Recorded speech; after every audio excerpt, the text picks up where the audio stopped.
of the United States of America and to the republic for which it stands, one nation, under God, indivisible, with liberty and justice for all. Good evening, everyone.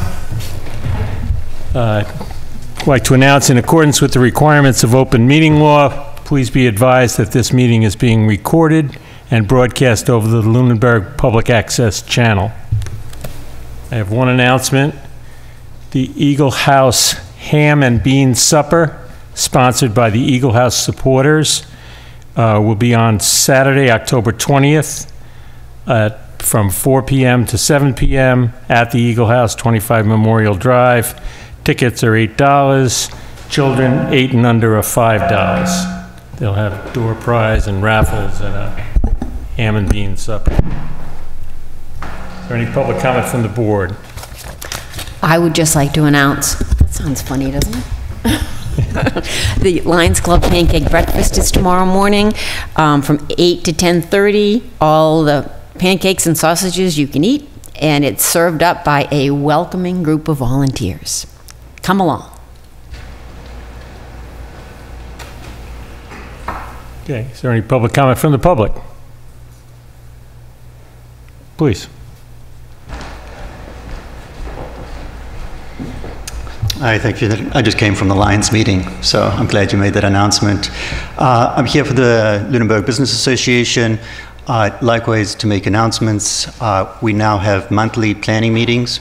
If anyone is interested to go to the Facebook page, there's a planning page. There's also a Luneberg Business Association general page where there are now multiple announcements.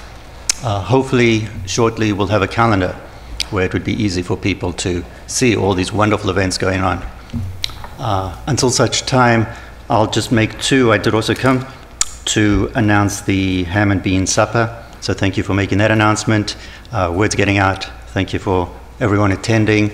Obviously, in general, it's on the homecoming day, so there's multiple events happening on homecoming. Lastly, just for this coming week, I also wanted to make an announcement. Myself, I'll be giving a talk Monday. Okay, now you have to tell us your name and address, because you neglected to do that. Sure. My name is Darren Massey, live at 300 Holman Street. This Monday, there will also be a talk in the library. That is October 15th, 6 p.m. I'll be giving a talk on the dangers of cults, how to have a healthy community, as well as group paranoia. There's some conversation in town around this topic, so the talk will be in the library this coming Monday. Thank you. Yeah.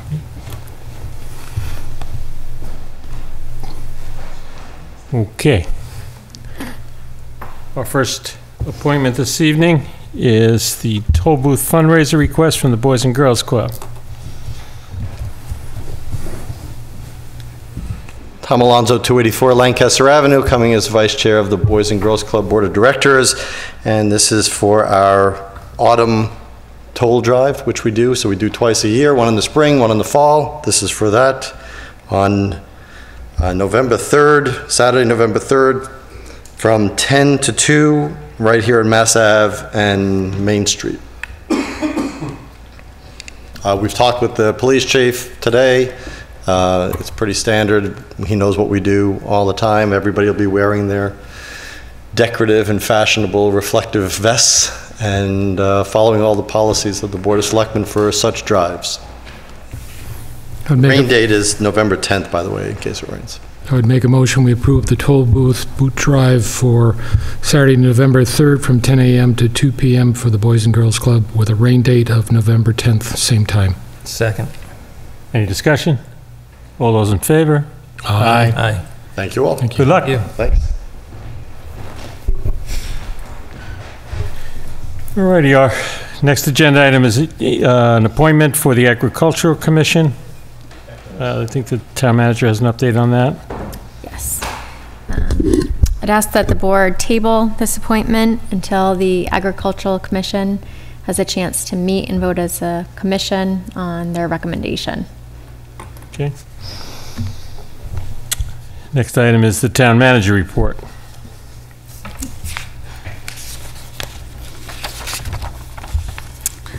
short report tonight. Update on Chase Road project. The repaving of Chase Road is now complete, and a small crew is doing the punch list items today.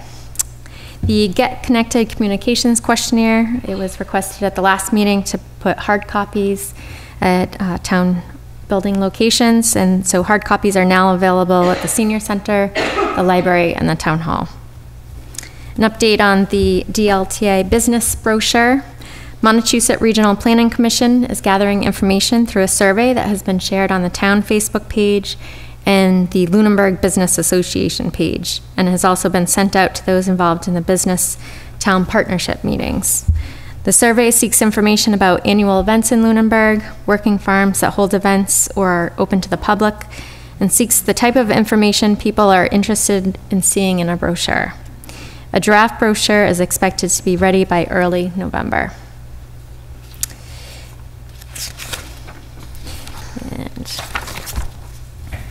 announcements. Town Council office hours are Tuesday, October 16th from 2 to 6 p.m., Tuesday, November 27th, 12 to 4 p.m., and Monday, December 17th, 8 a.m. to 12 p.m. Trick-or-treat hours, for everyone interested, is Wednesday, October 31st from 6 to 8 p.m. And for future reference, I believe they're always held on Halloween, so they're always from 6 to 8 on October 31st. The following vacancies, paid positions are being currently posted for the building commissioner, local building inspector, town mechanic, assistant town mechanic, heavy equipment operator, laborer, and there are vacancies on the following committees: Agricultural Commission, Architectural Preservation District Commission, Cultural Council, Public Access Committee, and Zoning Board of Appeals. And Do all of these boards have quorums still? They're all able to meet?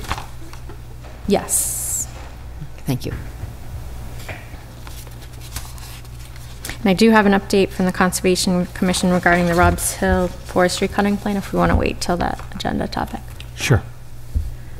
I just have one question. The Get Connected survey, I think it's great that we're going to be doing paper copies. Is it possible to also do that at the special town meeting on November 13th? Certainly. Bring hard have them on copies. the table. That's Yeah. a good idea. Yep, and we can make the announcement at the beginning. Great. That they're available. Great idea. Thank you. Okay. Any other questions for the town manager? Okay, our first item of current business is a discussion about citizens' concerns raised at the October 2nd meeting about the forest stewardship plan. And I'd like to just start with a portion of the town manager's report on that topic. So I received an update from the Conservation Administrator as follows. The Conservation Commission met last Wednesday and discussed the proposed Robs Hill forestry cutting plan and provided the following information as an update. The Commission has held 3 public forums in the last 30 days and a site walk on September 15th in which a cutting plan was discussed. The proposed cutting plan in current form is not what they are looking for, and they will be working to amend it. The Commission will host another set of outside walks with invitations to all residents that registered in the sign-in sheets at the previous Commission meetings for sites that have had 5 to 10 years to regenerate to address concerns as to how a complete and targeted regeneration actually has the potential to turn out. The Commission plans to hold a separate and special meeting that would be an open workshop for both the public at large and include an invitation to the Board of Selectmen. That meeting would be dedicated to just this issue with no other business. Due to the fact that the Commission is not satisfied with the current proposal, they stated at last week's meeting that no plans for any cutting, unless it's an emergency situation involving safety, will be approved or any type of cutting implemented over the course of this winter. Therefore, it will be at least the course of a year for any cutting to be approved. Okay. As a result of a request at our October 2nd meeting, we have made this an agenda item, and I'd now like to open the floor to anyone who would like to speak on this topic. Would this be an appropriate time to read the editorial? Sure. Okay. The chairman of the Conservation Commission asked that I read this editorial that was in the Fitchburg Sentinel today. Delay in Luneberg forestry plan should be temporary at best. The Luneberg Conservation Commission had no obligation to delay implementation of a forest-friendly timber harvesting plan at the Robb's Hill Conservation Area, yet it made the right choice to listen to residents' concern for more study. Commission members decided to hold off on a prescribed logging program until after winter. Clearly, board members and forest enthusiasts want what is best for this 375-acre nature preserve. That's a good thing. However, all have to acknowledge that the forest's long-term health is dependent on proper and timely tree cutting management. Tree removal per se is not a bad thing when experts see a need to take such measures.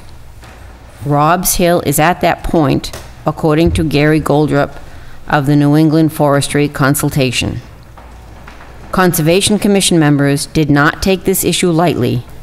In fact, they've been working on a methodical planning and implementation of forest management for the last 2 years, said Conservation Administrator Matt Morrow. Public forums have been held to educate citizens about the management plan, what it entails, and why it has to be done. Goldrup proposed for the removal of between 25% to 33% of the trees to make room for younger ones and improve the diversity of the forest. He's right. All one has to do is drive along Route 2 or Interstate 495 and look into the state greenery that borders the highways. In some areas, the dense, unmanaged environment has resulted in numerous dead, skeletal, and unsightly trees. Robb's Hill is unlikely to become such an eyesore precisely because of the efforts of the Conservation Commission and forest enthusiasts. And now they have to work together to keep the best interest of the forest as the top priority. Residents have lodged several valid concerns. They pointed to a similar timber harvesting plan conducted at Small Town Forest, where walking and ski trails remain littered with twigs, tree limbs, and wood chips. The clearings where trees were cut down appeared stark to the naked eye. Based on what they saw, they urged the Conservation Commission to minimize the Robb's Hill management proposal. They've also sought relief from Luneberg's Board of Selectmen. Once again, the Conservation Commission is not the enemy of either the people or the forest. They are concerned citizens who want to improve the forest landscape and its overall ecosystem. We believe that while a delay in the forestry management plan might be advisable at this time, it should only be a temporary respite from the essential work that has to get done. Thanks. Sir. Thank you.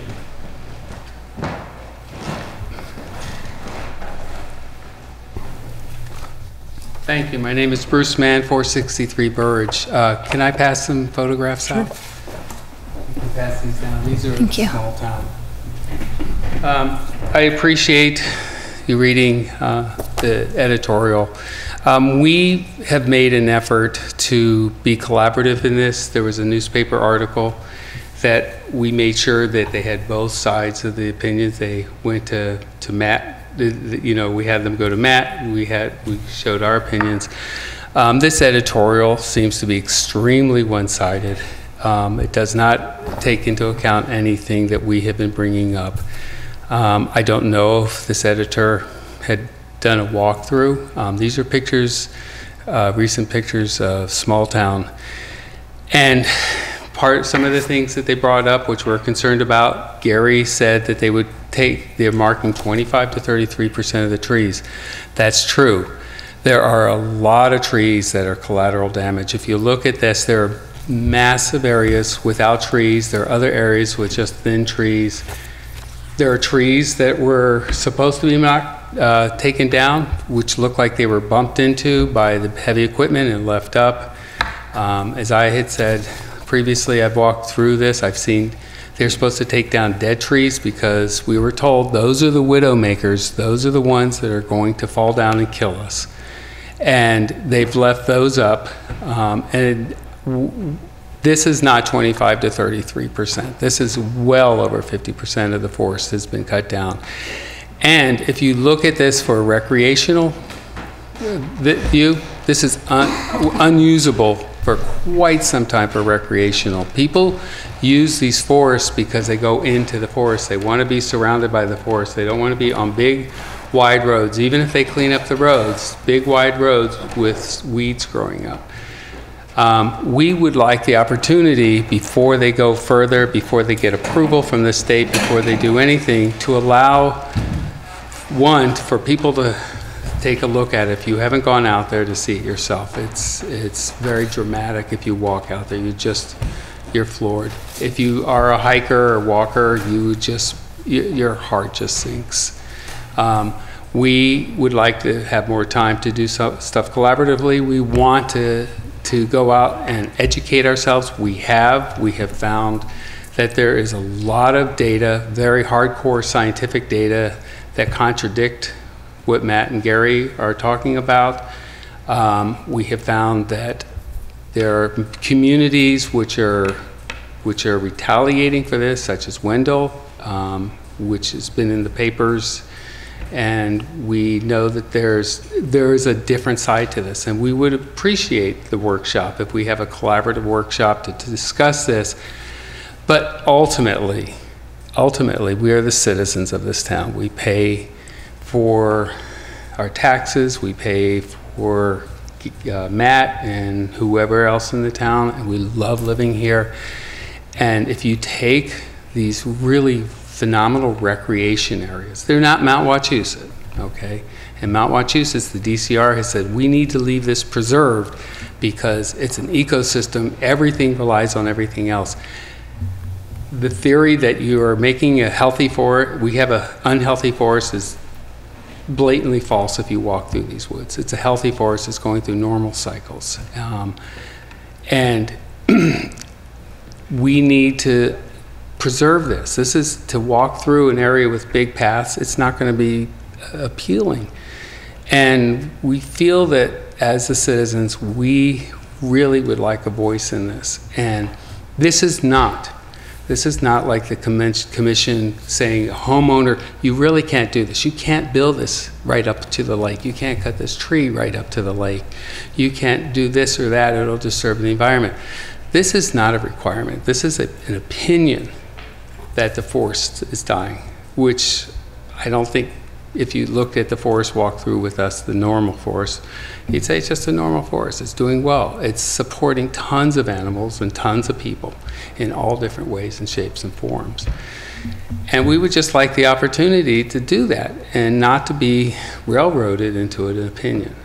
And we, at this point, from the commission, I'm glad they stopped, but I really feel that we've been sort of keyholed into, your opinion doesn't count. That's what the editorial said. Our opinion does not count as citizens, and the commission has the right to take these forests down. I mean, they even have the right to clear cut it if they want. But because they have the right doesn't mean they have to go through with it. And that's why we really appreciate that you brought this back and that we get to have another say in this. We are a little bit calmer than we were at the Conservation Committee, but I will tell you there are hundreds of people that are losing sleep of this every night in the fear.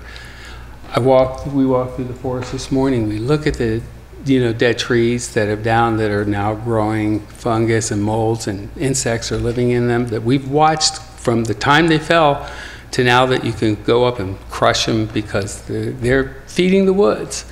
The hawk that's a protected species in one of the trees they mark, to the mushrooms. I mean, this is just a travesty is what they're asking. It really is. If there are other places that are not highly recreated in, that might be true, but you take Rob's Hill, you take Caldry out, it's just unbelievable, absolutely unbelievable. And Fitchburg has gone through the same thing, and they have came up with brochures for people to use more and more of the recreation areas and maps, and we would like to do that. Shirley has done that. They have marked many trails through the woods right next to where Luneberg is. So that's what we'd like to do. We'd like to really have a true open discussion with everybody. Thank you. Thank you. Thank you.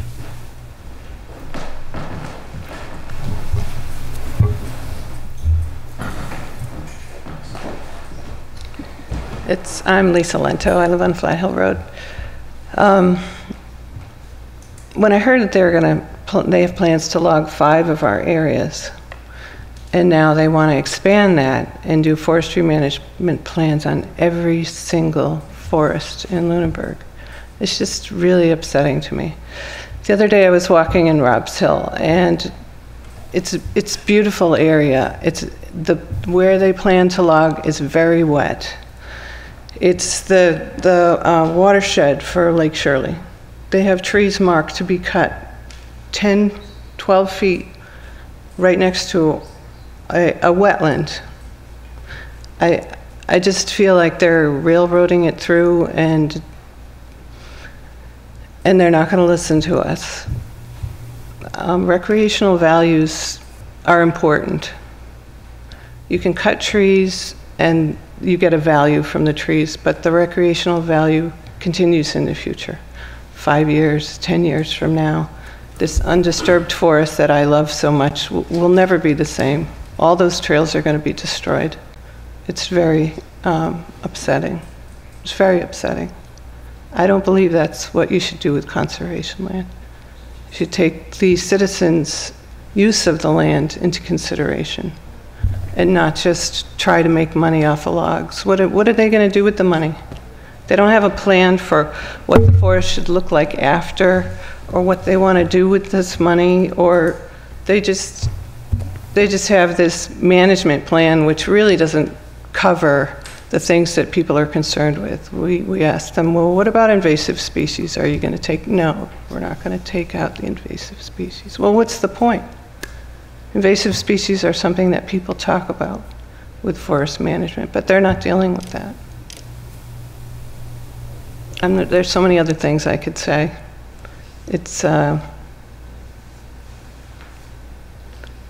I called a couple other towns, and they told me that forestry management is an opinion. It's not a science, it's not a fact, it's an opinion. The forester said, oh, I've been doing this in Groton. Well, I called Groton. He said, oh, I just recently did this forestry management in Groton on their town forest. Well, I called them. Well, yeah, they logged a place that they had just acquired on the border of Air about 8 years ago. And this year, they're going to cut 2 acres of trees. Not half of the forest in my backyard. 2 acres of trees because of hemlocks. That's not the same thing. I don't understand why they're so hell-bent on destroying forests. I think there's a lot of things to be taken into consideration today with climate change, and I'm not sure they're forward-thinking about what the impacts are. Cutting trees will reduce or increase our carbon. They won't be there to absorb the carbon anymore. And that's an important thing with the problems that we're having and facing. So I don't think it's something that they should just say, we know what's best, because I'm not sure they do. Thank you. Sir.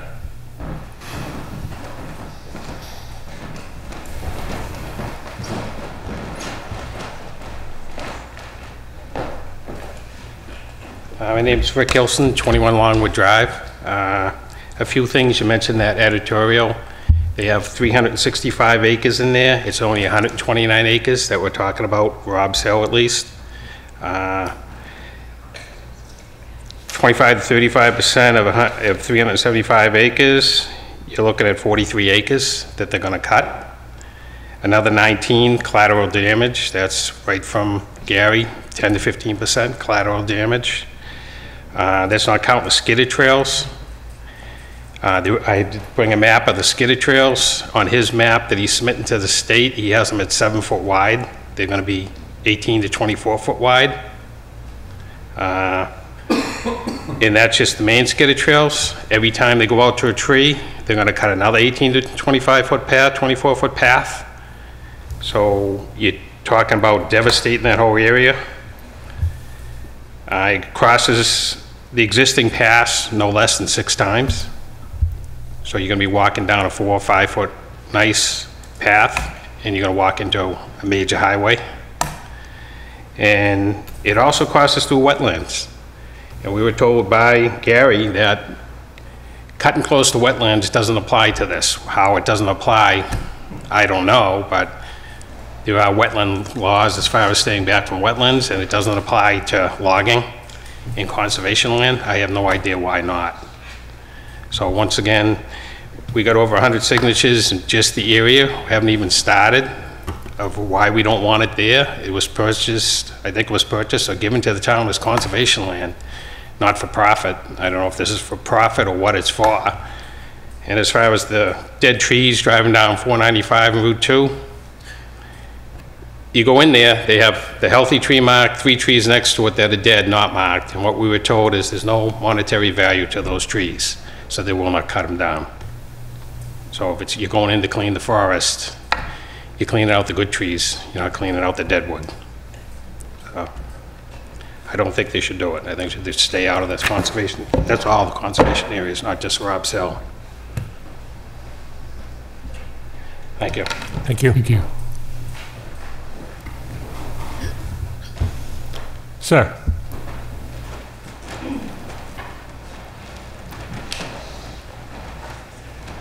Yeah, I live on Lopez Road, and I've been hiking those woods for 16 years. Can we have your name, sir, please? Richard Pierce? Thank you. I've been hiking those woods for 16 years, and I get forestry as part of the way, and, you know, there is a lot of potential there, but what I don't get is all of that area and land is proposed endangered species land. If you walked up there, have any of you walked the whole site? I propose all those species are dead. You know, I just can't fathom the mess that is left there. I've been in construction and land clearing for almost 40 years. And the way that was left, and the stuff that was pushed into streams and wetlands and used to cross as bridges, and that is left there, and the mess it has caused. I got one question I'd like answered. How much money did the town really make on this? What's the number? How much money, after all was said and done, did the check go to the town for? I would have to look into that. What do you mean you gotta look into it? This is a subject that is hot on the heels and nobody has answers. I don't want to give you an incorrect figure. Is it really worth the amount of money and time it's gonna take to try to clean up and restore that area? They went in and took all the trees of value. You know, they said they took more trees than they needed to because of disease. You go in there, there's so many trees, dead trees and diseased trees standing. There's widow makers hanging everywhere. Even the place where they set up their shop and cleared, they left trashed. And I mean, how is this benefit? Who is this benefiting? You know, you go up there now, the trails that used to be there you can't use. Is there really a plan? Is there a dollar amount set on cleaning these up and restoring these hiking trails? Can we get an answer on that? Sorry, I have like a little laryngitis. It was a very small amount of money, that's what I know.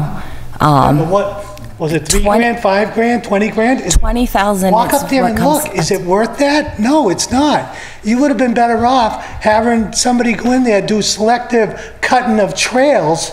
I agree. And cleaning the trails instead of like that whole thing. I mean, if any of you have time, I'd love to walk that site with you and really look and see. I mean, you go up 13, Townsend, right into New Hampshire, you go Brookline, all the way up to Milford. There's logging sites, 5, 6 of them along the road. Walk into those and look how conservative and what a mess they're leaving. It's nothing compared to down there. Nothing. I think the conservation guy who was supposedly there overseeing this, he should be out the door. There's no way that should have been gone by. I mean, just, I went through conservation the other year because I'm a farm and supposedly this wetland, and what they did, they should be out in cuffs. I mean, it's a different hurdle for different people. It's, yeah, I've only lived in this town 16 years, and you know what? I'll always be an outsider. But, you know, it's all in who you know and so forth, and, you know, conflicts of interest and people who got hired, And the contractor that got hired doesn't even own all the equipment that was there anyways. So, it's just, nobody seems like they really looked into it. It's all in who you know, I guess. But I just want to hear that there's a plan. It can't stay like that. Sure, and we share the same concerns. Again, it was the Conservation Commission who's been doing the forestry management. We've just recently been brought into this ourselves because we heard the concern from you all. I don't want to speak for Conservation, but I don't think they were looking to make money on this. They really believe that in time, the forestry management is best for the forest. It doesn't sound like the execution was anywhere near what it was supposed to be. I get that. But again, they're the ones who manage it. We're going to hopefully weigh in on that, but I just don't want to see any more land get done like that, I mean, if it comes to that, it's better off just to go in and make trails, and Sure. rather than just destroying the whole area. And I mean, like I said, there's streams that are blocked and clogged, and they just push dirt and logs and everything else in. And I can't understand how they were able to do that, and that being on the state map a proposed endangered species area. I agree. We'll have to look into why it went so poorly, but I know the reason that they pursue forestry management was not to make money. They're trying to do what's best for the forest. So I hope again, we'll be talking to Conservation, I'm sure, but at the same time, in looking into the forest, you got to take into account all the wildlife, all the endangered lizards and species, everything that thrives in that environment. Yeah. I mean, don't get me wrong, there is a lot of potential there, but you got to have a plan to go in there and clean up and, make the trails so you can use them again. Well, the Conservation Commission's plan is to continue to complete the cleanup. But here we've been, it's been a year since they started that project. I walk up there and I look and I still just shake my head, and I keep looking behind me to see what's rattling. I just don't, a year later and nothing's done. no, it sounds like obviously the contractor who got the job did a bad job. I've been in areas that have had forestry management done on them, and several years down the line, they're beautiful. So hopefully we can get to that point for small I do a lot of town. ATV and snowmobiling all through New Hampshire where they have large operations going on with their logging. It's nothing compared to the mess that they left. It's just, Well, they it's an haven't left atrocity. it. They haven't left it. They're still working on it. I live right there. I've yet to see anybody up there working. The snowmobile club went up there not this past weekend, the Sunday before. They spent 4 hours, and they only made it, 3 football fields up the trail, and that was a nice part. That's the old forestry road that used to be there. Everything else is just, the only way that's going to get cleaned up if you go in there with heavy equipment now. The club, they'll be there for the next 5 years, 6 years trying to clean that up. I mean, I know a lot of the club members are all nice guys and everything, but you just can't let this keep happening, Well, I'm sure the Conservation Commission will listen, will be watching this Obviously, meeting they and didn't, listen. because they had the other forest all slated to go, and just finally now they're putting the brakes on it. I guess you need somebody else in charge of it, because they don't see no wrong there. Well, they decided that they would hold public hearings, and they've held public hearings. Public hearings aren't fixing the problem out there, though. Something, enough talking about it. It's time to do. Scrape up the pennies and cents you got for the wood or whatever and put it into the trail. I mean, it's got to get done now, not later, not when the stuff's rotten and everything else. And I mean, any of you really walked the whole perimeter of that site? We've walked it several times. All the way in, all the way back, the whole perimeter? Or did you just go to the top of the skid road, the wide road, and just look and that's it? No, we spent hours in there. And what was your thoughts of it? I don't know what logging is like. I don't know. Well, it's good that you walking it then. See, that's why it's just. Thanks for your time. Mr. Chair, Thank you. if I may. Sure. And sorry, there's a little laryngitis going on, but I agree very much that there's a lot of opinion going on and two sides of facts. And when I think I abut hickory woods and large town forests, so I haven't spent time in Rob's Hill, but when I go out into my trails, we get to certain points, like a special knoll or a tree that's growing up in an unusual way, and like every little thing along the way matters to us every time we hike. So I think there's definitely a matter of opinion in what is conservation land. I think it starts off as municipal land, so the people who abut it, live around it, use it.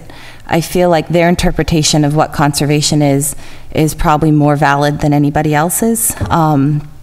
If those pictures that came through, if that turned into what I abut, I would be devastated because, like I said, every little trail and nook and cranny is a part of every little adventure when we go out into the woods.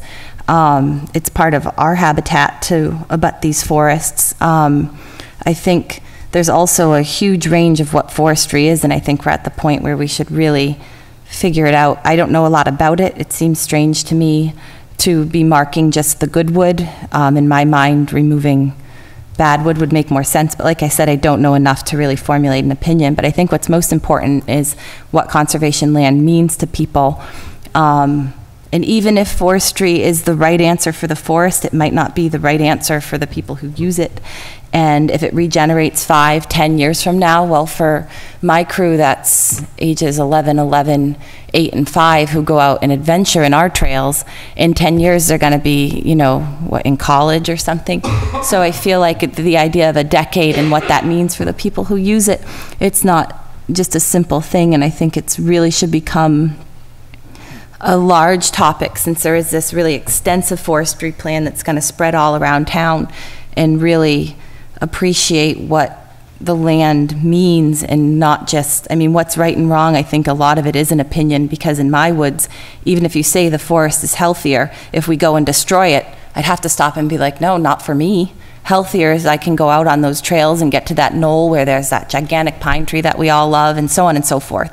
So what is healthy, I think is also up for debate. So I really think we should, you know, I don't think anybody should dig in their heels at this point, because I think as a town we have a lot that we can talk about and learn, and small town forest isn't accessible for people who use it, and so it's conservation land, and the concept of conserving and recreating and using isn't going through a stump pile. So I don't believe anyone's dug in their heels at this point.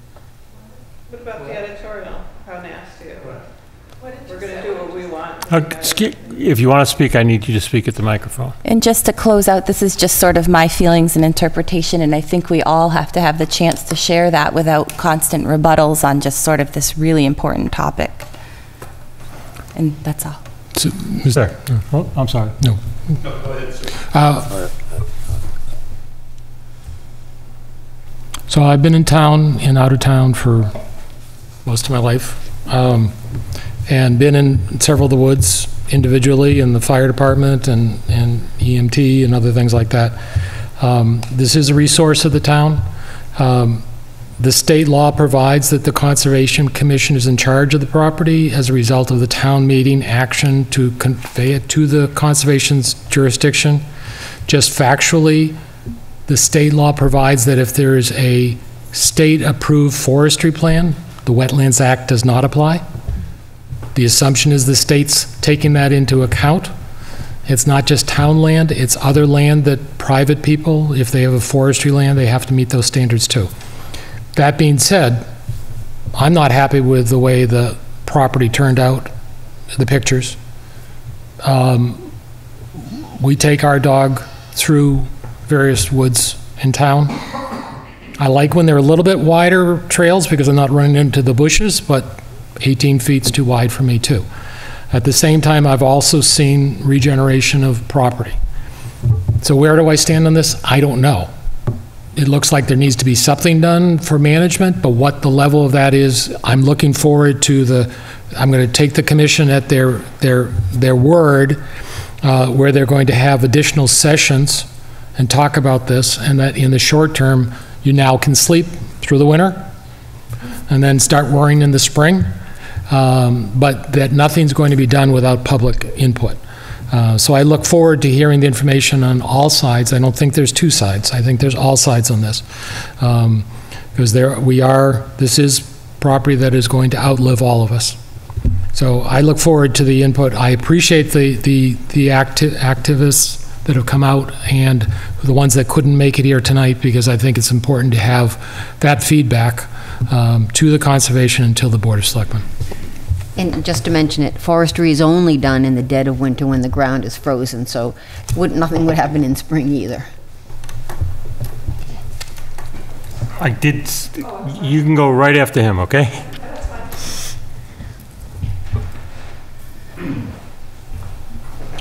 Good evening. My name is Owen Bradford. I live on 165 Sunset Lane. I went to the meeting the other night where the Conservation Commission talked to us, and I want it to be said that Gary, thinks that Small Town is an excellent example of his work, and that the chair of the Conservation Committee agreed that he thought it was the best he had seen, including all the sites he had seen in Maine. I grew up in Maine. He doesn't get out much, okay? I do believe in forestry, but it needs to be done right. I don't think Small Town is a good example. The commission admitted themselves there are things that they would have done differently, but they would not elaborate on what they would have done differently. All I'm asking for is there needs to be two things. Let them complete the job they went out to be done, and let them show us their vision so that we can evaluate the job they've done. And get someone independent. Gary is profiting by this. We cannot use him as the authority on what's right and what's wrong. There needs to be someone independent that does not have skin in the game in order to tell us whether or not it's the right move to make. And that's all. Thank you. Thank you. Thank you.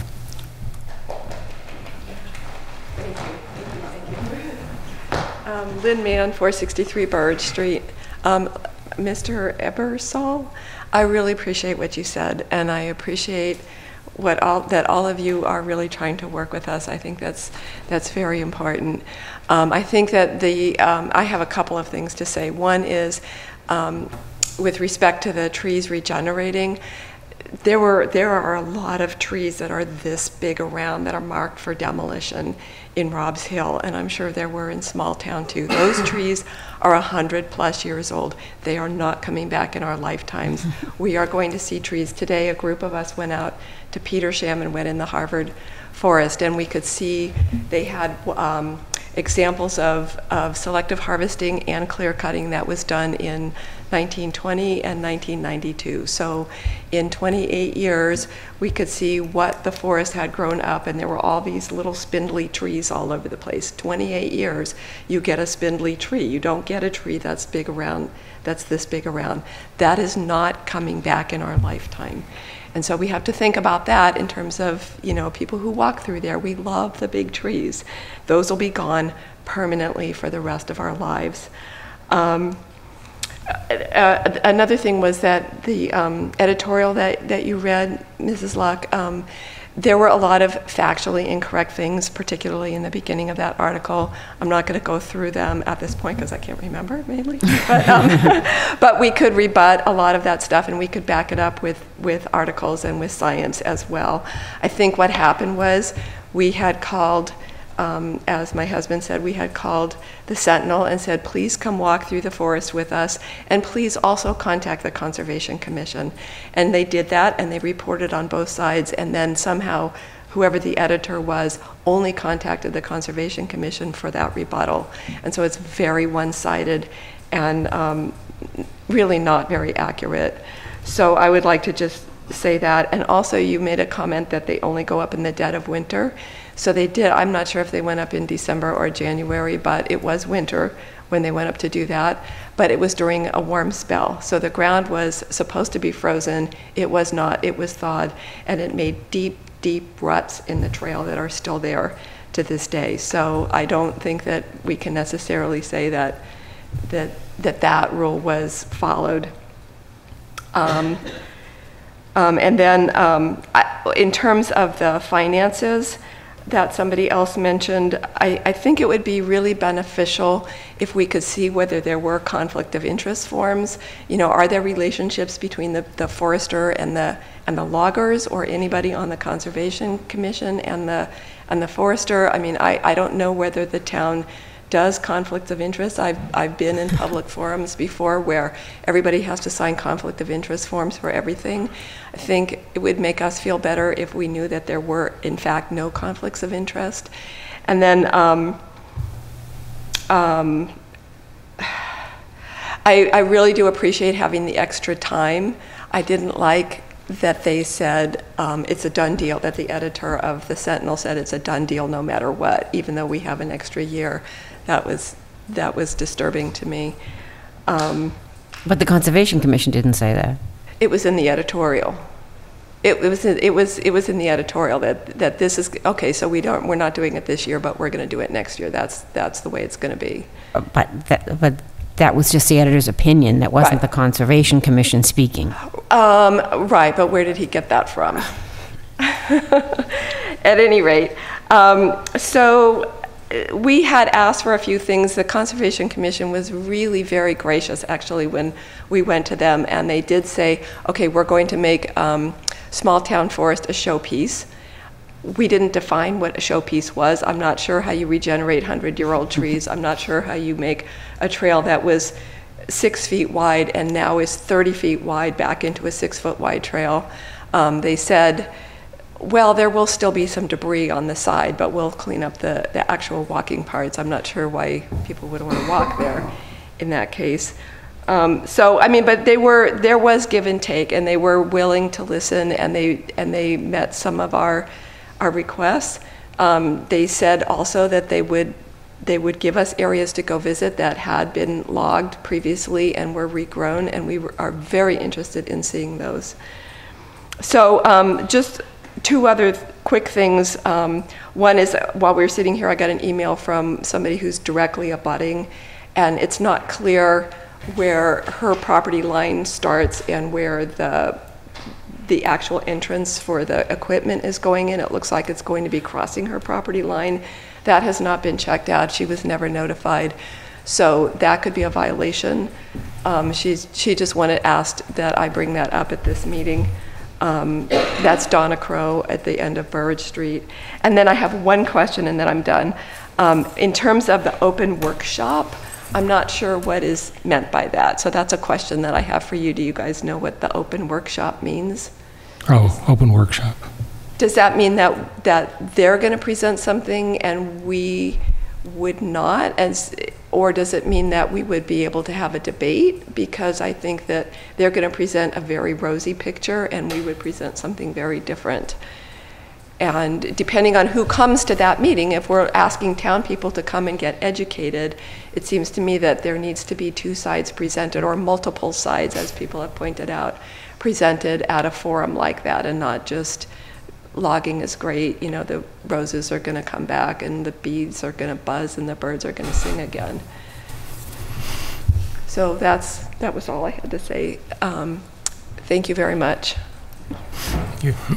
Mr. Chairman, one other point I'd make, and the previous town manager talked about this when we were going over our appointment process, that the appointment process is probably one of the most important responsibilities of the Board of Selectmen, and that we need to pick people that will be good volunteers on all the different committees. And we hopefully did that on the Conservation Commission. But at the same time, the charter and the bylaws provide that our only ability to change that commission would be to remove somebody for cause. So our involvement would need to be political suasion, influence, conversation, but ultimately the Conservation Commission is chartered by the state of Massachusetts and how the town of Massachusetts, Luneberg did it and the regulations that it has. At the same time, they are residents of the town of Luneberg, and I would hope that they would listen to other residents at that point. So we need to understand what our role is and isn't. As a board, every year we appoint probably 2 members of the Conservation Commission, and that's an opportunity to ask a question: what do you believe about forestry? What do you believe about active and passive recreation? So that would certainly be something that I think we would be asking. I think we've asked that in the past for the Conservation Commission members, but this is an important question as we go forward. I would hope that the open workshop means that it is more than just open to the public, but that is a dialogue, and so I would encourage them to have it that way. Because all meetings are open to the public, so. Right. The word workshop indicates something. Although we've had workshops where we don't invite opinions too. So that becomes, what is the understanding? You know, that the workshop can be our workshop or their workshop, but is it, when the term open workshop, we hope that it really means an inclusive discussion workshop.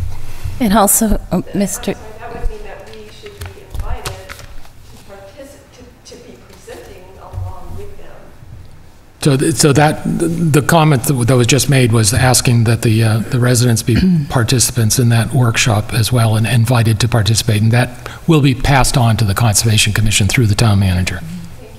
And also, Mr. Chair, if I may, one thing based on, I jotted down, and it goes with what Bob was saying, is when there's that reappointment period, a lot of times nobody new is there and reappointments seem to roll out automatically. And I think we've talked about that being something like, what is the reappointment process and the interview? And there should be a time there where people know that they're able to also join in and apply and be part of a reappointment impossible change. I mean, because the best way to, you know, participate is to be able to join in. And I think that we're not, I think we talked about this when we rolled out sort of the automatic reappointments, that there's an opportunity there to make sure the community knows that they could apply to join a committee or commission. You don't necessarily stay on these non-elected things. And then the other was just, I got the information on the harvest at Small Town Forest. It was approximately 240 acres. They made somewhere between 20 and 25,000. So if you extrapolated that information based on the acreage they're doing, it seems that Robs Hill would take in about $5,000 to $6,000 depending upon the current market pricing. Is there any other? Very quick. Please. Oh, yeah, pictures. Oh, sure. Is there a way to have them shown? I don't know. Thank you. We can make them part of the public record. They are, actually. We could. Yeah. Hold on. Yes, sir. I just have one more thing to say. Sure. So I'm Joel Tickner. I'm 121 Elmwood Road. I've been hiking, snowshoeing, skiing in those woods for 20 years. I'm also a scientist. I have a master's degree in environmental science from the University of Montana and a PhD in public health from the University of Massachusetts Lowell. I don't pretend to be a forester, but I have worked with foresters. I think there are three issues to be discussed here, right? There's scientific issues, there's economic issues, and there's values issues. The scientific issues are basically, is forest management necessary to maintain the overall health of the forest? And if it is, then what level of forestry is necessary to maintain the forest stewardship values? And those are values. And then thirdly is, what are the options to minimize the collateral damage from those forestry activities? And if we can answer those in an open discussion, and let me say, like any scientific theory, there are different theories of forestry management. There's more conservation theory. The University of Montana is one of the leading forestry schools in the country. I worked in forest conservation with folks. There are two sort of perspectives, philosophically and scientifically. There's sort of a conservation perspective, which is basically let it be unless you need to intervene. There's a management philosophy, which is you actively manage because we know as human beings how to manage a forest to make it healthier, better, et cetera, et cetera. They're both scientifically valid, but they're different. And so those are types of questions that we're going to have to think about as we move forward. And then lastly, once we make those decisions on the science, there's the economic decisions. From my understanding and listening to the hearing and Mr. Goldrup is that basically it's an economic decision of how much you pull out of that forest. That 25 to 30% basically is to pay off the forestry activities. It's not the necessary amount to achieve the goal, but it's the amount to pay off the forest. So then there's an economic discussion, which I assume the Board of Selectmen comes into, because it's how much are we willing to pay to preserve the forest and maintain the biodiversity and the values of the forest if we're not taking out more than is necessary to pay off the forestry activities. And then lastly, obviously, there's a values issue that Selectman Adams quite nicely put, that we have to have as a community, right? There's a bigger issue of how do we want to manage our conservation lands for future generations. It's not, I mean, ultimately, it's a political decision. Science will inform that decision, economics will inform that decision, values will inform that decision. But let's not pretend that this is purely scientific, because it is not. There are very different perspectives on the science here. So I would just say, have an open mind. I really appreciate the openness to thinking about this, but I think once we put everything on the table and we're honest about it, right? We're going to trade off economics for more cutting. That's a reasonable decision a town can make, but let's not hide it behind, we scientifically have to do that because that's what the science says, because the science doesn't say that. So anyways, thank you. Thank you. Thank you. Yes, ma'am.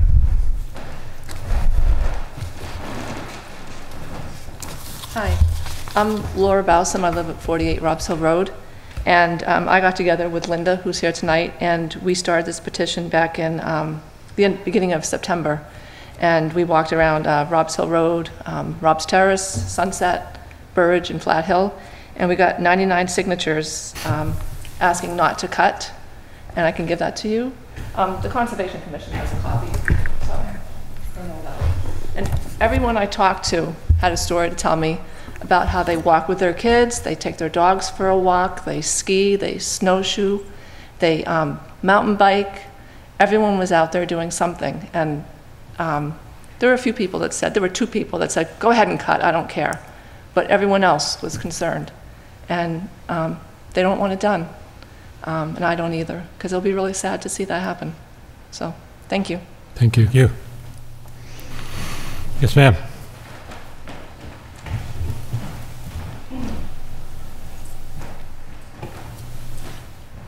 Hi, I'm Louisa Pierce. I'm on Mulpus Road near the small town, and thanks, Katie. You said you seem to understand everyone's feelings, so we appreciate that.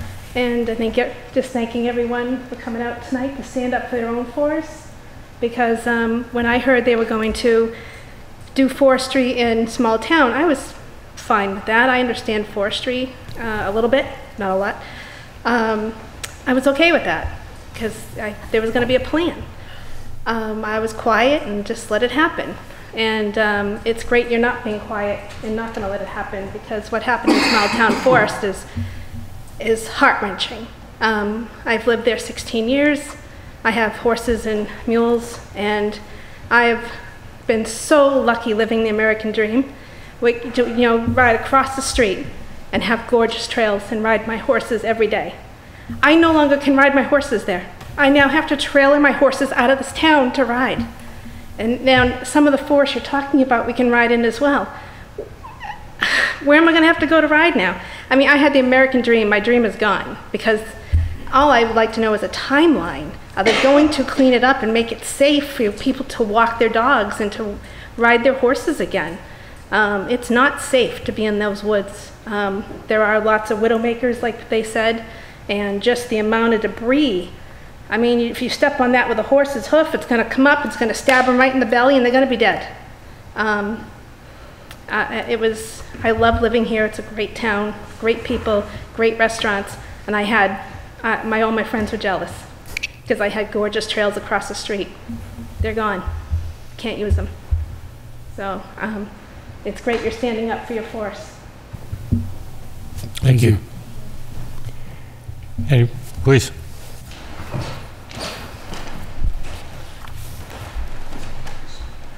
Virginia Brandon, 125 Robs Hill Road. I'm not very good at public speaking, so bear with me. I walk these woods with my kids. I relate to what Katie says. Everything along those trails, my kids have a memory with. We walk fallen trees and balance on them, concerned about the wildlife that's coming out into our neighborhoods and things. I'm wondering if it's a factor because their homes are being torn down. Again, I'm from Maine. I've seen forestry done correctly. And it's sad. And I didn't know, I know it's out of your hands, and I know it's up to a commission. And I didn't know if it would ever be brought to a public vote, if it could ever be brought to, what does the town of Luneberg want? It's the personality of Luneberg, or these trails in this recreational area, and it can't be taken away just by decision of people that sit around a table. Thank you. Thank you. Has everyone felt that they were heard? I just want to make one observation about the process. From a user point of view, from a citizen point of view, I use the forest as well, and I enjoy every minute of it. And I certainly hope that those that are charged with taking care of it do a good job taking care of it. But that's all of us. All right. The one thing that I would just like to say about the process is I do believe that the passion in this room tonight and the passion that rises up when people pay attention to what's going on and want to have input to it gets heard. It really does. I've operated my whole business career on what I call the first assumption, and that is that the people I'm dealing with, I assume out of the gate that they're competent people and that they mean well and they care about the job they do. And everybody that's on all the boards and committees in this town, in my experience, have joined those originally to make a contribution to their town and give back. They certainly didn't do it to get rich. They certainly didn't do it because they get pat on the back from every single citizen. They do it because they start doing it because they want to give back to the town and make a contribution. Sometimes we lose our way. Sometimes we get focused or out of focus, and we need people like you, people with passion, to help us understand what it is we were there to do in the first place. I think that I would like to see this amount of passion on every issue we deal with. And I'd like to see it the way it is here, in a very civil forum and give and a take. I believe there's more than one side to all of these issues, and I think that a workshop to me means everybody listens and everybody learns. So I ask you to continue that process. I think you've made some accomplishments. I think you've slowed the process down. I ask you to continue to do that. I also ask you to realize that the people on these boards and committees are your neighbors, and let's try to work together to make all these kind of decisions, whether it's this one or any other one we make, productive for all of us. Hopefully everybody felt they got heard tonight. We made a step. We didn't solve everything tonight. We'll keep working on it. Anything else? Sure, I just have one more thing, and I think it's the importance of always stopping to question. I know when this topic came up to do more forestry, I was immediately surprised because of our conveyance of the Gilchrist Street property. The Conservation Commission was in here saying that we should swap our trail for a conservation restriction to be sure that we prevented the forestry of the area, especially in its conjunction with its proximity to the Mulpus, which then, when this issue came up like a week later, it was some of the same folks saying basically the opposite thing about cutting down trees. So I think it's really important to always stay on top of things, because this is a commission that's saying we need to forest and remove trees when their reason for saying we should get rid of the Gilchrist Street path was to get a conservation restriction to specifically prevent that area from being logged. So that's like two total opposites from the same group. So I think questioning and thinking and advocating is so very important. Okay, our next business item is a discussion of the review of the Selectmen licensing and permit fees. I understand that some of you came for just that topic, so if you choose to leave, that's fine, but do it quietly. Thank you very much. Okay.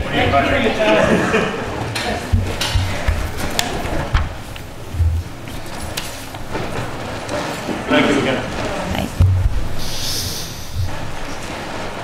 Okay, so is this an annual event, or was this put on here for a particular? No. So the last time the board reviewed fees was in 2016, July of 2016. Okay. So, and the reason it was put on the agenda for tonight is to discuss what comparable towns you would like to use to look at our fee schedule.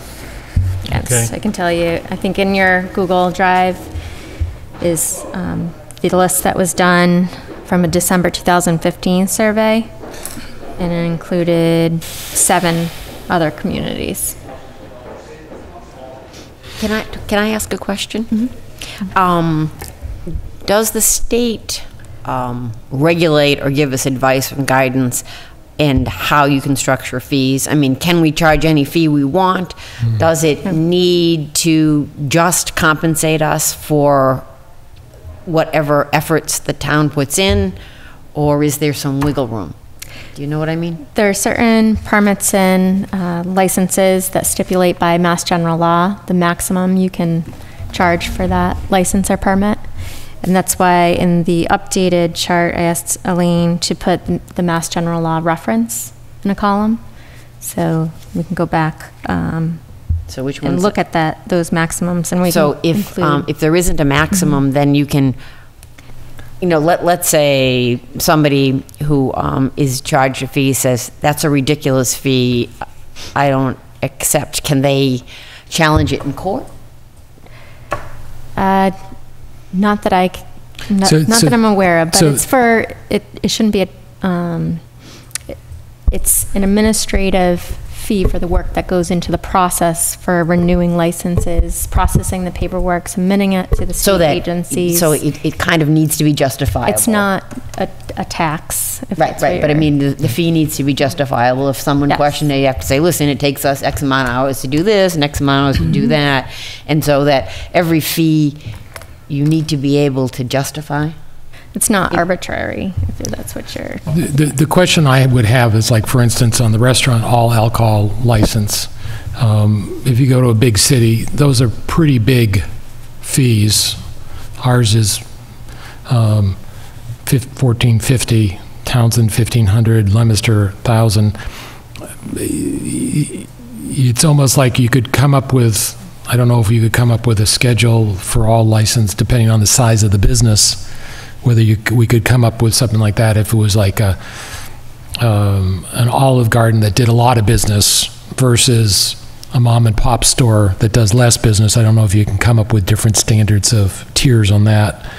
But I would also ask on some of these whether you could take into account the work done to keep this enforced during the year. So the fact is, our police officers check out some of the places that have a liquor license to see if they close at time, whether that's an allowable consideration of a fee, or is it strictly what goes on to do this? Because if it's just Elaine's time, we're not going to ever get anything. I'm not also trying to make too much money, but it should be, what does it cost the town to manage this license? Right. A pinball machine, there's nothing we're doing because the assumption is there's really nobody betting on that, so we don't have the police officer going in there. Alcohol is more work based on what the police have to do. We also don't charge a fee for, say, a middle of the year processing and paperwork. So if these are just renewal fees. Well, so if there was a transfer at that point, there is no fee associated with that at this point. There isn't? No. I thought we voted on that recently. I thought we came up with Wasn't there some minutes that... like a processing fee. Didn't Elaine give us some minutes that talked about that today? I think it was discussed. Was it July 5th? Was it something that relates to a particular license? Because I think it may have been, add a $75 fee for alcohol license transfers. And vote on that?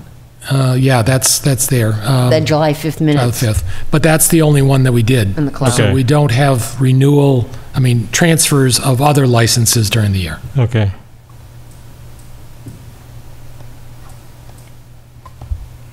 You probably... You mean non-alcohol? So, because I read this to cover all the alcohol licenses regardless of which variety. Because it says for alcohol license transfers. Yeah. Right. And there's a wide variety of other types of filings that they could make. Yeah, I think we don't necessarily want to come up with a transfer fee that's greater than the regular fee. Right. So, for instance, common victualler, we're only charging $25. If that, like Honey Farms was changing ownership and they had to have a new common victualler, they ought to at least have the minimum fee on that. I mean, we could come up with a policy that says transfer is going to be $75 unless the base fee is less than $75, then it'll be that fee.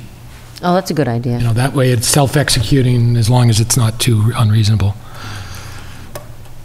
But I think these communities are Leominster, Townsend, Fitchburg, Lancaster, Shirley, Air, and Berlin.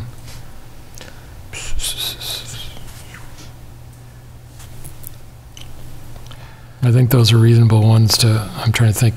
And I didn't see us being really an outlier on it. You know, we were a little low on the club licenses. Yeah, it'd be interesting to see if anybody else has updated theirs in 2 years. I would suggest adding in Groton. They've got the Groton Inn. They've got several restaurants that are similar to ours, Gibbet Hill.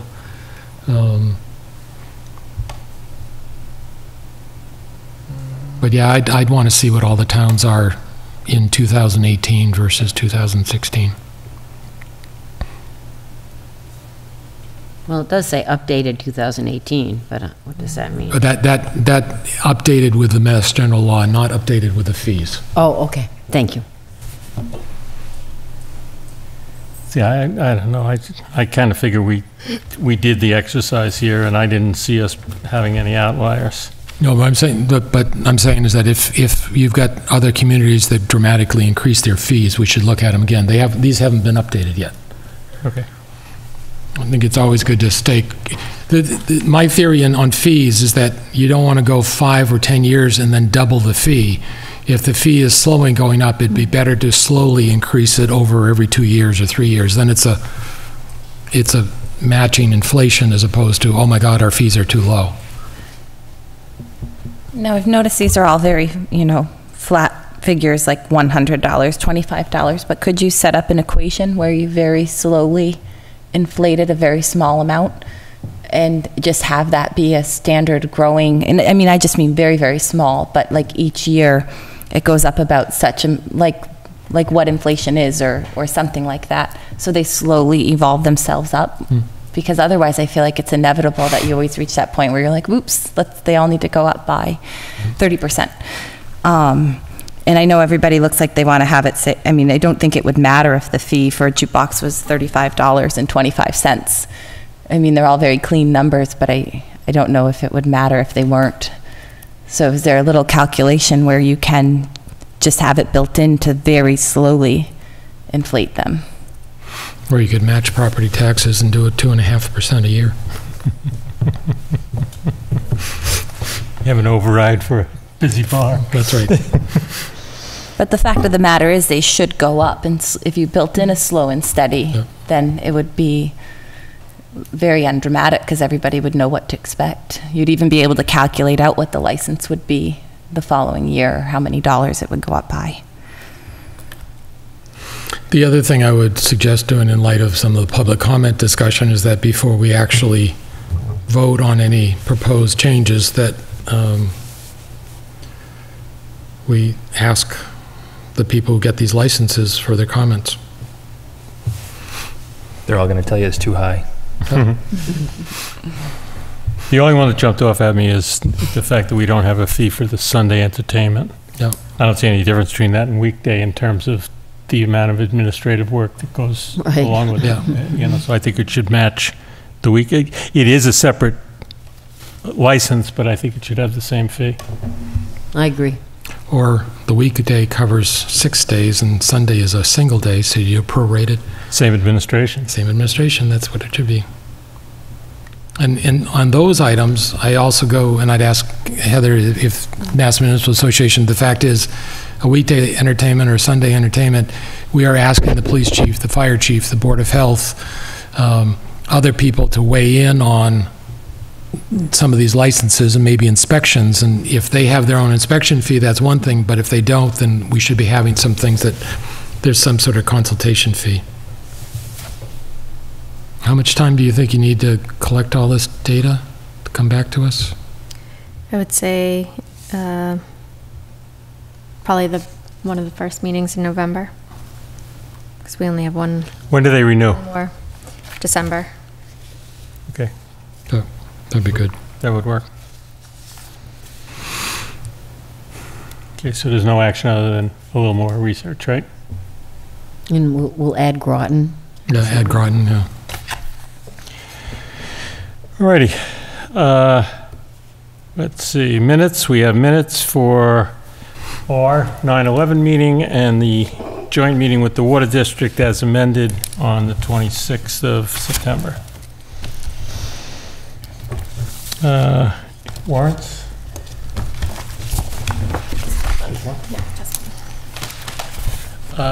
It is an accounts payable warrant in the amount of $543,394.18. Any action file issues?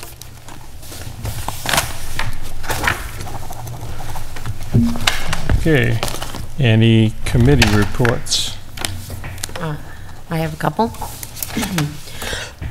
The school committee met at Town Hall, and of course you can see it on YouTube. It was filmed live. They discussed their goals, which are on their website. Goal 2 is interesting. They're going to approach the budget process with a focus on the impact on teaching and learning through a new, more transparent approach to budget development for FY20. So I'm interested to hear more about that in our workshop. All of their goals are up on their website. The superintendent's goals are also up on the website. The school committee voted to adopt for the first time, based on safety, security, and program quality considerations, a cap on extended day enrollment at the primary and at Turkey Hill. The primary is at the cap number in the afternoon, but well below in the morning. And they're closer to the cap at Turkey Hill, both morning and afternoon.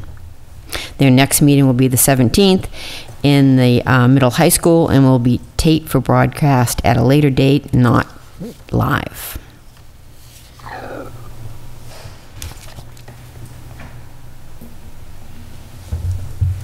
Any other committee reports? Finance Committee are having their public hearing on the warrant articles on Thursday. We also have a joint meeting with them on Thursday. So, and we're going to talk about that a little bit further down in our agenda. Went to Council on Aging this morning. Nothing to report. All right, any department reports? No. Okay. All righty, old business. I just wanted to check in on our 3 goals and see if there are any short-term plans or activities that we should be checking up on or introducing in order to advance our goals. Reminding you that the 3 goals, first has to do with town assets. My notes are that kind of some next steps or short-term action items are our meeting with the school committee on November 7th, and further discussions on our advancing our, as a result of that meeting, or taking the data from that meeting and having further discussions on the buildings. Anything else on town assets?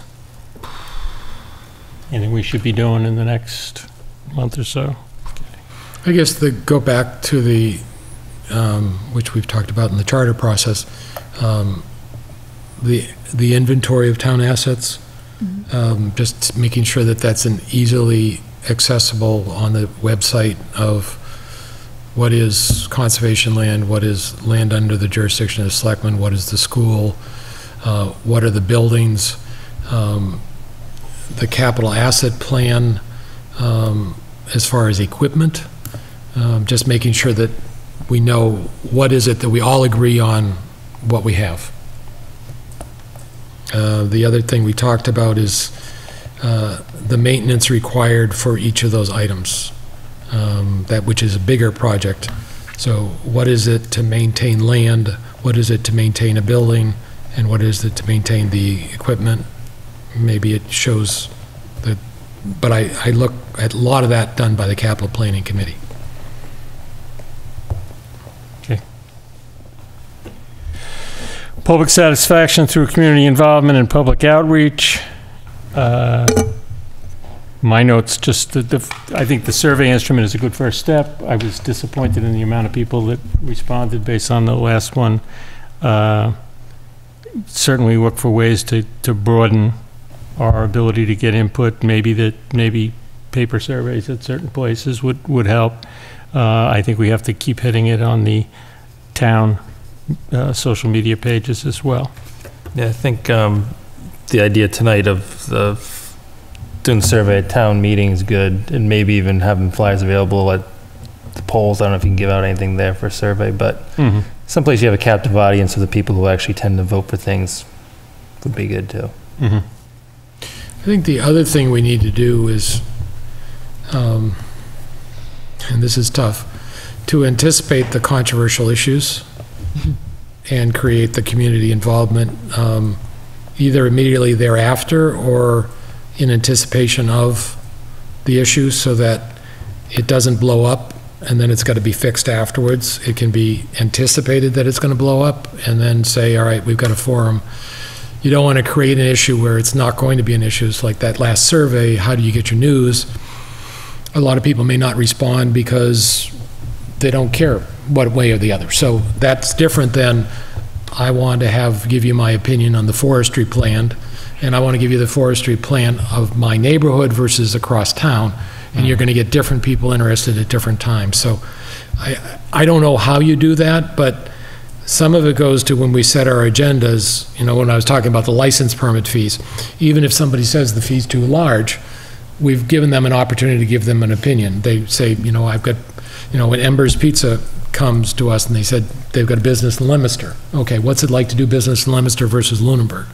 Do we send the license fee to the Luneberg Business Association for getting their feedback? So being creative about trying to get information from people in a different way, and we may still end up doing the same thing we would have done the original way, but then we can say, okay, at least we reached out for people and we got some input, or they said, okay, you can do what you want to do. And that'll give us, it'll get us in the habit of asking the question. I like that. And even I'd go so far as to say that if possible, maybe we can make efforts to bring it to them. For instance, the fee thing, maybe as opposed to just doing a survey, whatever, maybe we get on their agenda at the Luneberg Business Association and make a presentation of what our thought process is, or what our schedule is, or whatever.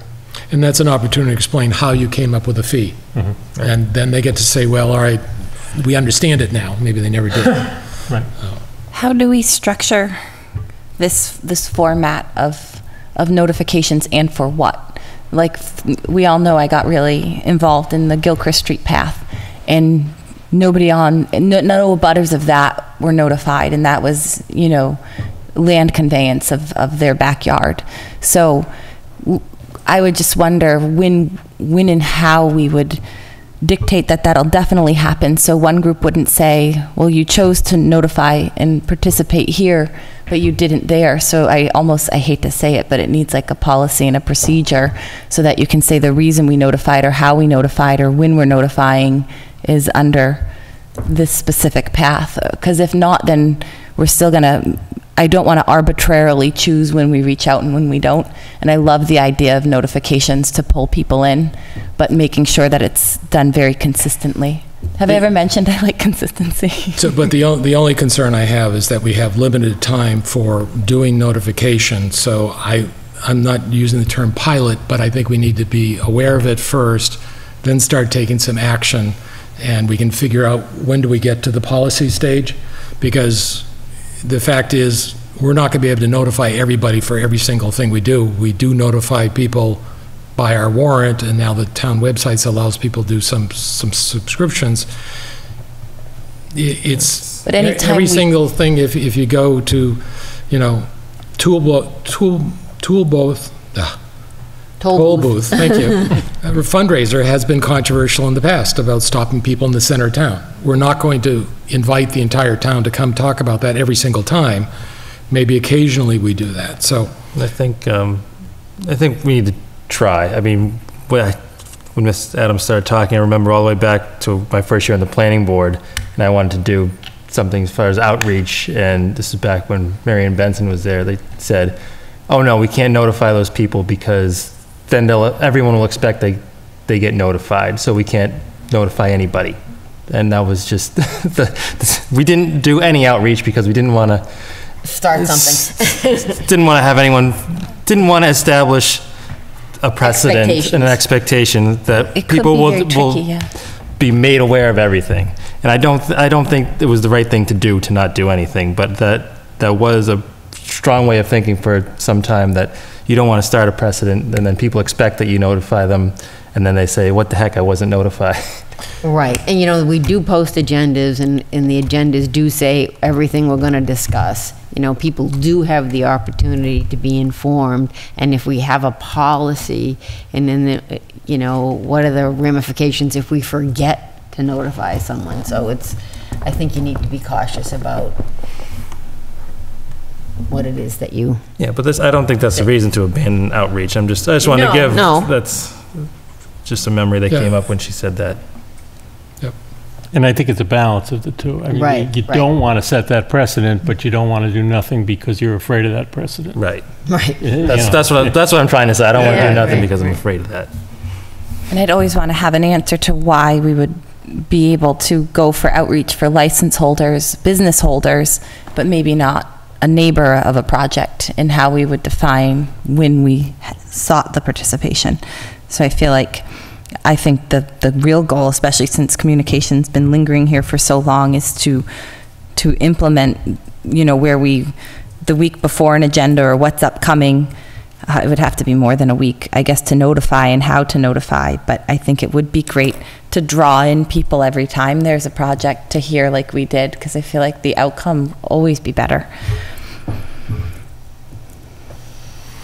Okay, some work needs to be done on that one. And then the final one is the increased alignment with committees. I think, you know, just from a generic point of view, the Personnel Committee is working with us to kind of help with that, but I think we got a dose of that tonight in terms of, you know, how involved we are in the appointment process and the vetting of opinions and the listening to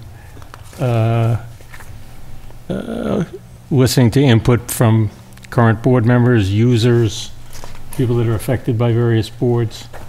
You know. I mean, the Zoning Board of Appeals is an example that over the years, Board of Selectmen have been more active than other times of actually taking a position on some of the Zoning Board of Appeals hearings. And the one that was involved, and I think there were those of us individually who spoke regarding the Stone Farm property, when it ended up not becoming a gas station and a drive-through, that there were certain times when you want to provide feedback, and whether it's a full vote of the board, and we appoint the Zoning Board of Appeals members. So I don't want to step on their jurisdiction, and I don't want to insert my decision-making process in place of theirs, but at the same time, I think that we have a unique perspective as selectmen to provide an opinion when it's appropriate, and it may be individually and it may be as a board. So I think that tonight's meeting and the topic about forestry is a good example of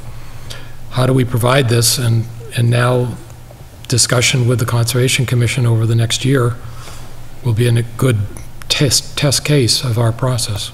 Well, and I also think we need to be respectful of the volunteers on the boards. You know, these people volunteer. You know, the Conservation Commission goes out at 8:30 every other Saturday mornings. They spend that morning looking at all of the sites that are coming before them that week. Their meetings go from 7 to 11. I know, I wait up for my husband. They work very hard for the town. And yes, you know, we can have interactions with them and provide them with our opinions and suggestions, but we appoint them and we need to be respectful of them. You know, we can't run this town by ourselves.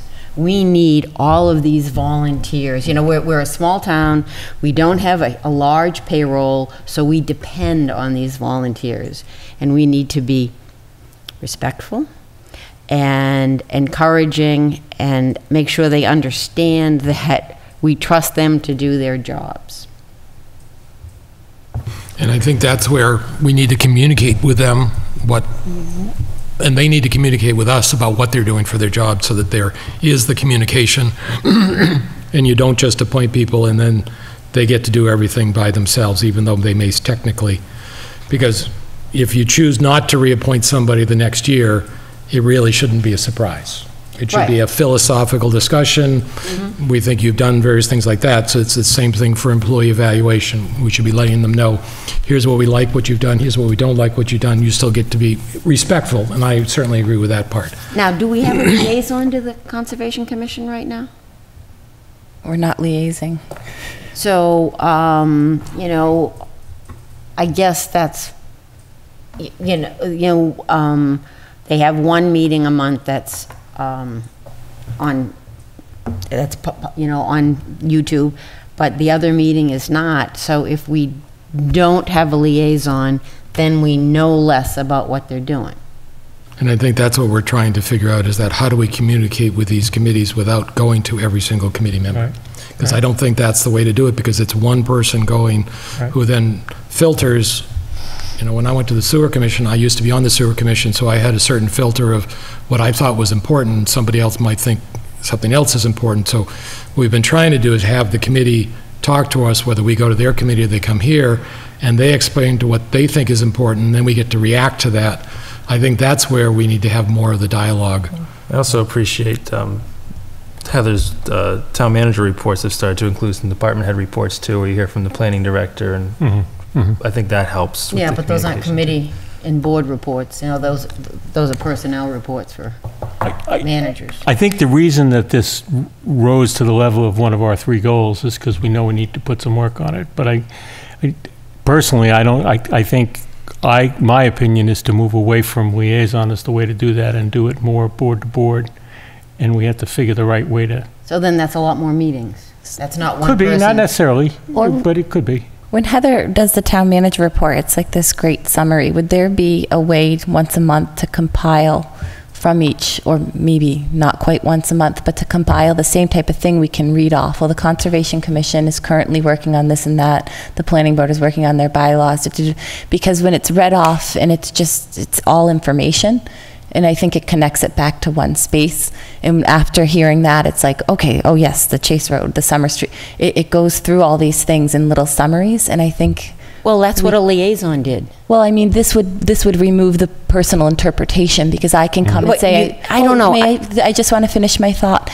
Is like exactly what they're saying is, if I go to the planning board, I'm going there as a citizen to participate because I'm following along with the marijuana discussion and I have an opinion, and I'm participating as a citizen on behalf of that opinion. And when I report back, I've been very generic, saying, well, they're working on a bifurcated approach, and I'm choosing to be neutral when I say I went to the planning board and this is what they're doing. But when I'm actually there, if you watch the YouTube, I'm there advocating, not as a selectman, just because I want to participate in that topic.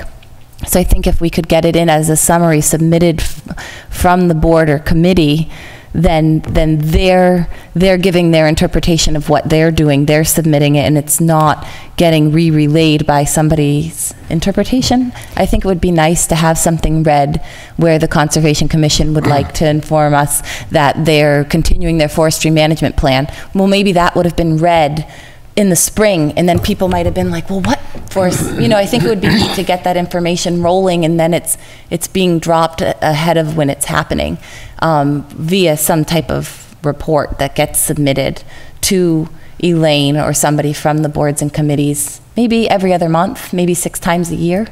There'll be a little report that can be read. I think we can add, I agree, I think we can add an agenda item that as part of this goal, we work on it, a way for them, for the committees that we appoint, to report in some format that makes sense, similar to the town manager report. I think that's after the 6 reports, when it comes time to reappoint, we'll all be sort of, we've heard 6 things. Well, on that topic of such and such, where did you stand on that? You'd have this dialogue that we've built into our meetings and have content to participate in. I think what's really scary to me about these appointed situations like Conservation Commission is that folks out here cannot, like through an election, determine who's their voice on a forest.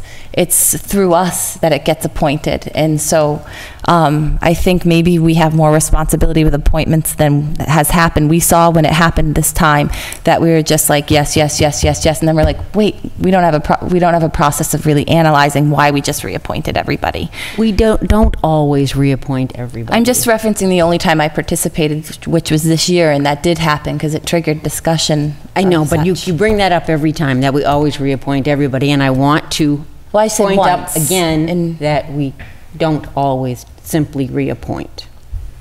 So one thing I'd read from the charter, the Board of Selectmen shall serve as the chief policy-making agency of the town.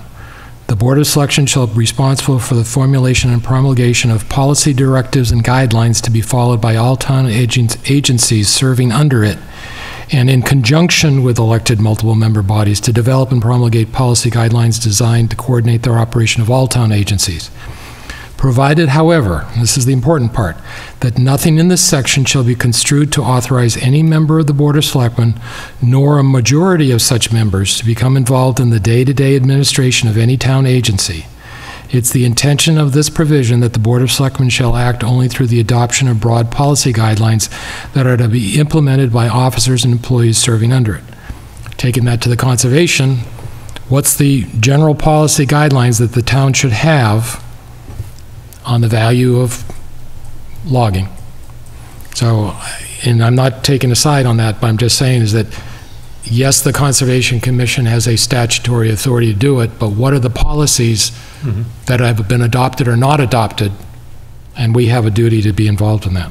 You know, one thing what the school committee has as a goal this year is to increase a community awareness of school committee role.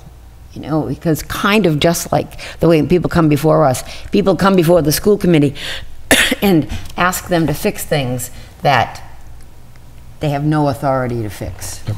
And I thought that was a good goal to try to say, okay, this is our role, this is what we do. And I think maybe we need to do a little more of that.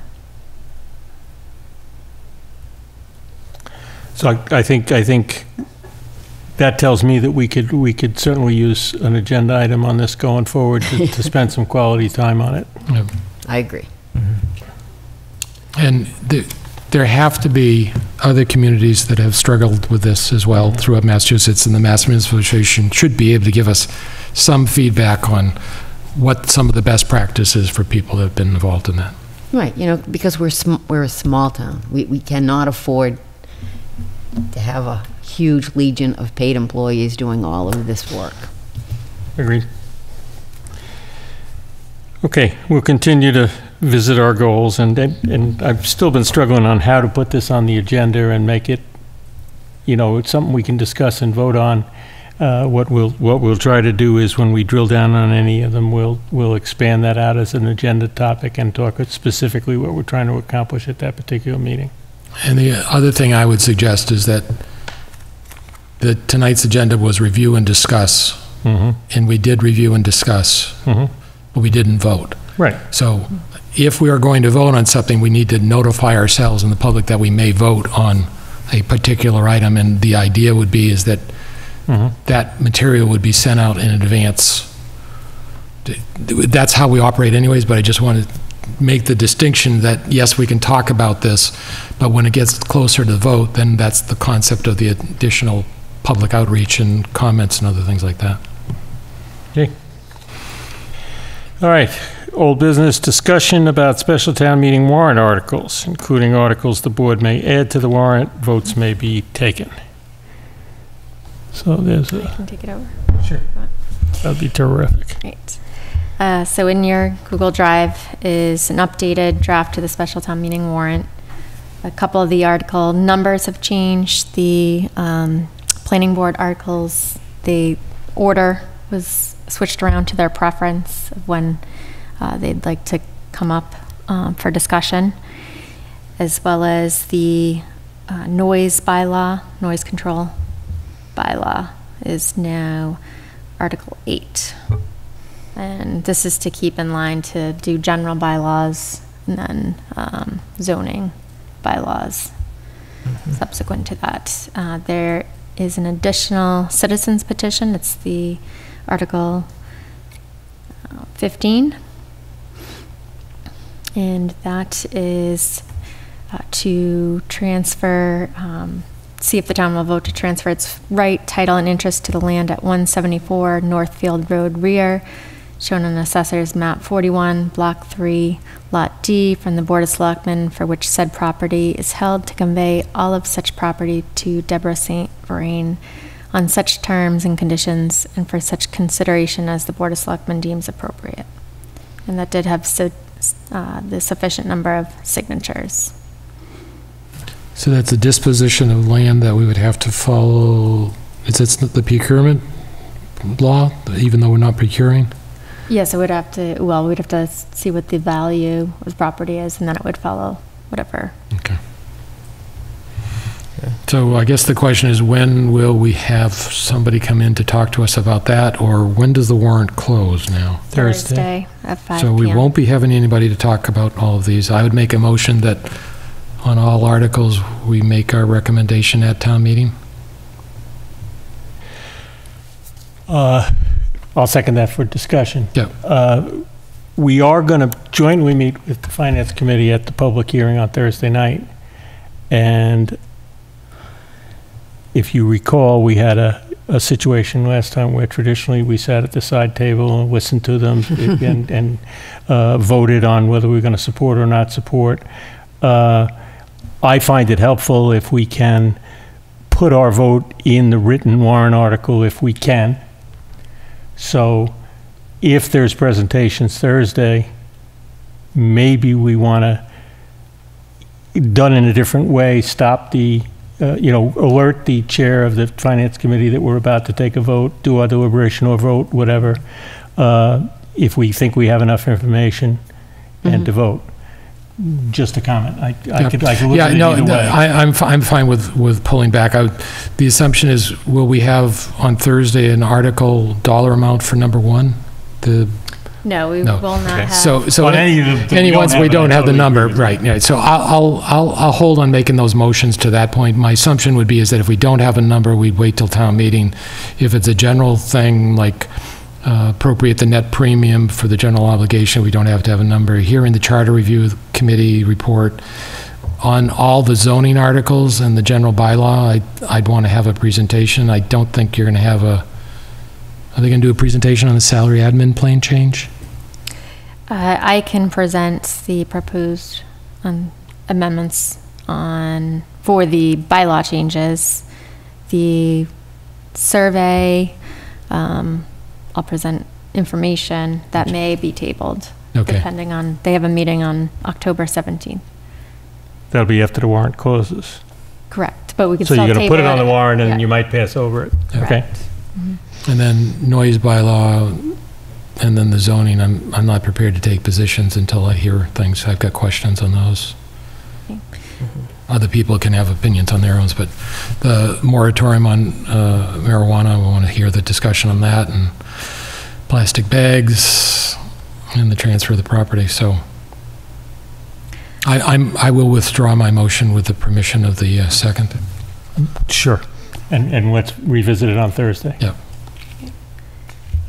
The only, one other comment, the only other article looking at adding would be to accept Mass General Law, Chapter 40, Section 8J, which is to establish a commission on disability, which we have a committee, which was a town meeting vote. It wasn't adopting the Mass General Law chapter. So I'm looking at the pros and cons of that right now and seeing. The committee, the way it's composed of 5 members, 3 of which are elected or appointed officials. The other 2 are at-large positions, which on the Commission on Disability, majority of the members are persons with disabilities. And you're going to be ready to present that Thursday? By Thursday, I hope to have an answer. I'm to be speaking with the person that they weren't in the office today, so.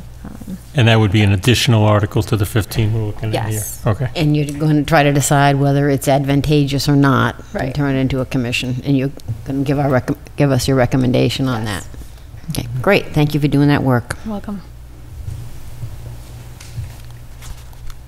That's all I had.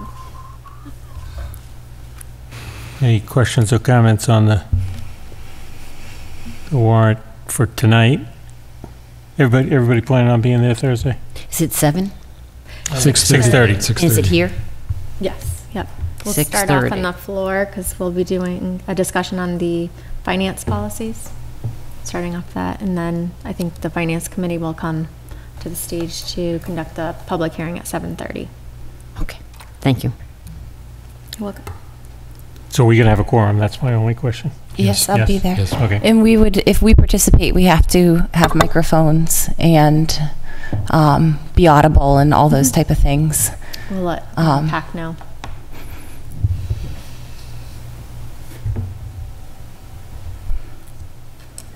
Okay. Anything else on the warrant? Okay, we'll deal with that on Thursday. Our upcoming schedule, we're going to meet on Thursday with the Finance Committee. We're going to go over policies, then we're going to go over the warrant, and then I assume we're going to stay for the public hearing on the warrant articles. We have a meeting on October 16th, which is a workshop on selectmen policies. The two that we're definitely going to do are all the ones that relate to alcohol, and we plan on having the town council here. Is the chief going to be here too, or just town council? For the alcohol ones? Yes, he was invited. Okay. And we're also going to do the social media policy and several other ones that we passed over. We have established a date for the meeting with the school committee, which is November 7th. And I would just like to remind everybody that this special town meeting is November 13th. All righty. Right now, we don't have a meeting scheduled. We will not have a meeting on the 23rd of October, but we may need one on the 30th. We'll see how all these other things in the interim go, and we'll make that decision. Is there any public comment from the public? Is there any public comment from the board? Make a motion, we adjourn? Second. All those in favor? Aye. Aye.